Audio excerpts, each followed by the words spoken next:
За последние 15 лет выявляемость рака предстательной железы увеличилась в 2,8 раза. Если мы в России можем сказать, что у нас болел, допустим, процентов, допустим, 10-15, то на нынешнее время у нас количество больных увеличилось. В мире ранее, в 2004 году, выявляли рак предстательной железы у 400 тысяч человек. А уже в 2018 году выявляемость увеличилась несколько раз, и получилось, что в 2018 году выявили уже 1 миллион 100 тысяч заболевших раком предстательной железы. В России у нас ежегодно болеет раком предстательной железы 14 тысяч. А в Чувашии у нас ежегодно выявляет рак предстательной железы примерно 200 человек. По последним данным, на конец 2018 года в Чувашской республике число больных с диагнозом злокачественное образование предстательной железы составило 1195 человек случаев. Примерно 96,9 на 100 тысяч мужского населения. То есть у нас на учете состоят вот столько больных раком предстательной железы. В городе Канаше раком предстательной железы состоят на учете 66 человек. То есть если вот так выявить по городу Канашу и сказать, примерно каждый 300-й может заболеть раком предстательной железы. В перспективе мы должны к этому относиться настороженно. В 2017 году по сравнению с 2013 годом наибольший рост заболеваемости отмечен у мужчин. Рак предстательной железы увеличился на 34%. Ну и если сравнить с женским, получается, раком матки, то увеличение рака матки на 56%. Вот здесь представлена таблица. Структура заболеваемости злокачественным образованием мужчин. На первом месте стоит злокачественное образование легкого, как я сказал, на первом месте стоит рак легкого. На втором месте стоит злокачественное образование предстательной железы. И на третьем месте стоит злокачественное образование кожи. Смертность от рака предстательной железы в Чувашской республике в 2018 году составила 14,2 на 100 тысяч мужского населения. Вот. Значит, если мы в 2018 году выявляли рак предстательной железы на ранней стадии всего 36,9% и на поздней стадии 49,30%, то здесь у нас уравнялось. То есть мы стараемся выявлять рак предстательной железы. Ну, причина запущенности. У нас пациенты вот спрашивают, вот хронический простатит, аденом простаты, рак простаты, что это такое? А я хочу объяснить, это злокачественное образование. Правда ли, спрашивают пациенты, что в хронический простатит переходит рак предстательной железы? Или аденом переходит в рак предстательной железы? Как такового нет. Но, допустим, они все провоцируют развитие злокачественных клеток. Причем за счет чего? За счет того, что нарушение кровообращения происходит в простате, и тем самым кислородное голодание. И перерождаются ткани, так называемая метаплазия. И они переходят в рак предстательной железы. Поэтому мы должны каждому пациенту разъяснить, что, приходя к терапевту, допустим, дает анкету терапевт, допустим, данному пациенту. На эту анкету не надо лениться отвечать, потому что 4 положительных ответа на данную анкету из 10 вопросов наводит врача на ту мысль, что у человека может какая-то проблема с предстательной железой. Там касается возраста 45 лет, нарушения мочеиспускания, нарушения сексуальной функции. Вот, проблема возникает у человека исподволь. Пациент думает, ага, возраст пришел, значит это старость, значит такое заболевание должно быть. А его лучше не должно быть, этого заболевания. Поэтому мы данного пациента берем, как говорится, на крючок и заставляем сдавать необходимые анализы. А пациент, ну, конечно, ленится, стесняется спросить, рассказать про свою проблему. И мы стараемся навести его на мысли, все-таки это заболевание злокачественное, оно провоцирует, практически качество жизни нарушается. То есть у человека нарушается сексуальная функция, нарушение мочеиспускания. Со временем какие-то боли появляются в кости таза, допустим. Да? Само по себе мочеиспускание нарушено бывает. Вот. Обменный процесс нарушается, у человека снижается аппетит, снижается вес, допустим.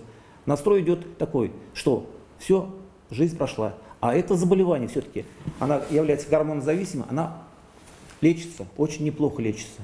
На нашем уровне мы можем позволить человеку определить, практически провести исследование допустим, у нас так называемый скрининг исследования. Это проводим взятие крови на простат-специфический антиген, который даже при отсутствии жалоб у данного пациента может навести на мысли, что у этого пациента какое-то осложнение может возникнуть. Вы встаете ночью более одного раза, чтобы помочиться. То есть человек должен ночью спать. Ну, максимум один раз за ночь может вставать. А больной с раком предстательной железы, допустим, встает и 2, и 3, и 4 раза помочиться. При том, что чувство неполного опорожнения возникает. Струя мочи вялая, остаточная моча остается у человека в мочевом пузыре. У вас слабая струя мочи. Или вам приходится натуживать, чтобы помочиться, и остается чувство неполного опорожнения мочевого пузыря. В данном случае, если у человека возможный вариант, 3 возможных варианта: простатит, камень в мочевом пузыре, аденома простаты и рак простаты еще.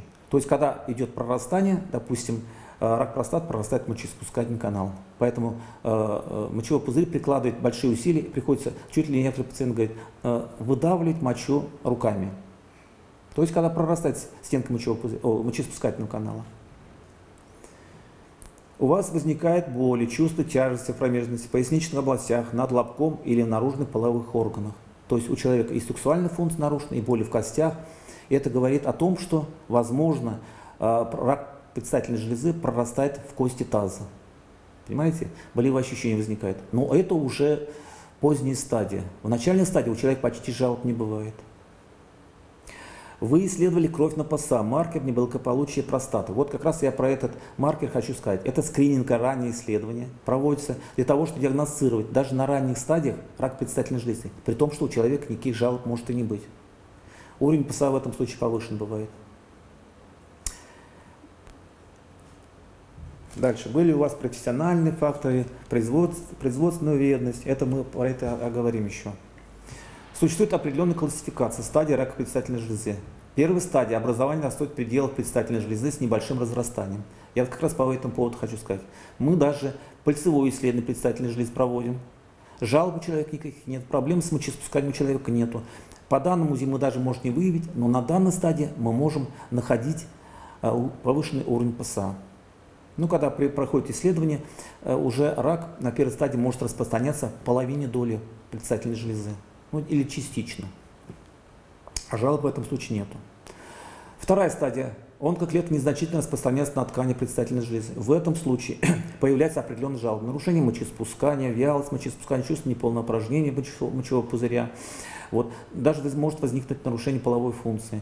В данной стадии мы уже видим уровень повышения ПСА, может быть, до больших цифр. Дальше. Проведение, когда УЗИ, нам позволяет определить узлы, уплотнения в предстательной железы, которые занимают и половину доли предстательной железы, и может занимать даже 2 доли. В этом случае рак не прорастает за пределы капсулы.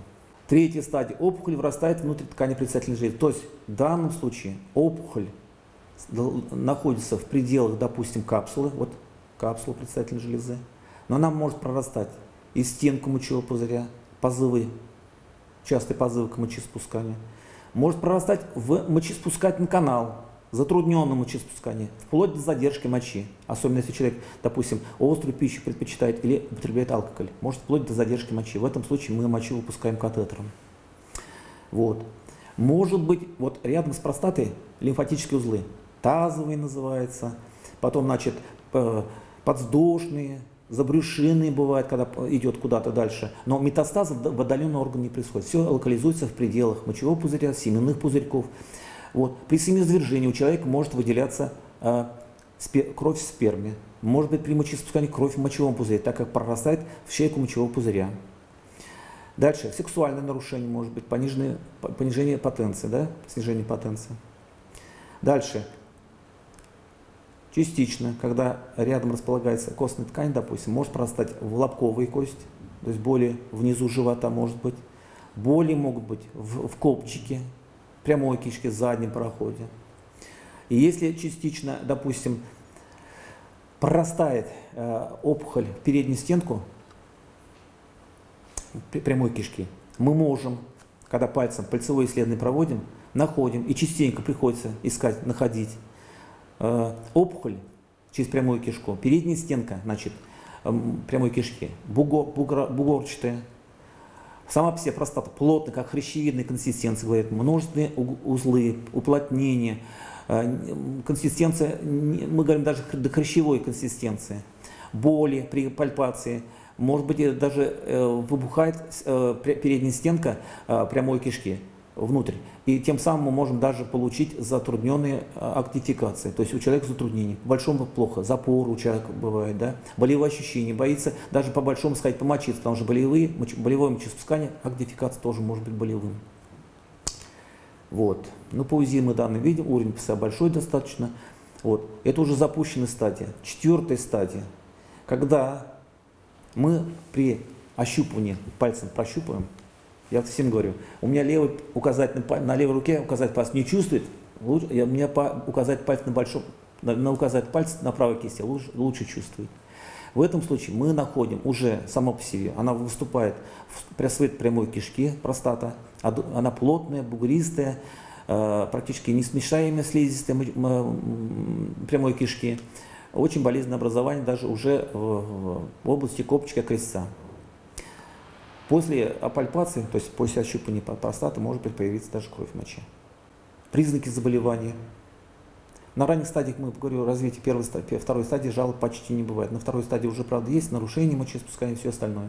Самым ранним признаком рака простаты обычно является уплотнение и увеличение предстательной железы, что в итоге приводит к давлению на мочевой пузырь и провоцирует следующие симптомы. Мочеиспускание, как я говорил, в ночное время 2 и более раз. Мочеиспускание в дневное время с промежутком в 1 час и малым объемом выделяемой мочи. До 15-20 раз человек начинает мочиться. Вялая струя мочи, разбрызгивание струи мочи при мочеиспускании за счет сдавления мочеиспускательного канала. В запущенной стадии, как я говорил, болевые ощущения в области лобка и промежностной части. Неспособность удержать мочу. Это императивные позывы, человек практически уже на любом месте может остановиться и помочиться. На более позднем стадии, этапе развития заболевания, симптомы могут быть следующими. Обнаружение крови, мочи и спермы. Это в том случае, если рак предстательной железы прорастает в стенку мочевого пузыря и возникает так называемая терминальная гематурия, то есть в конце мочеиспускания появляется кровь в моче, в виде сгустков даже.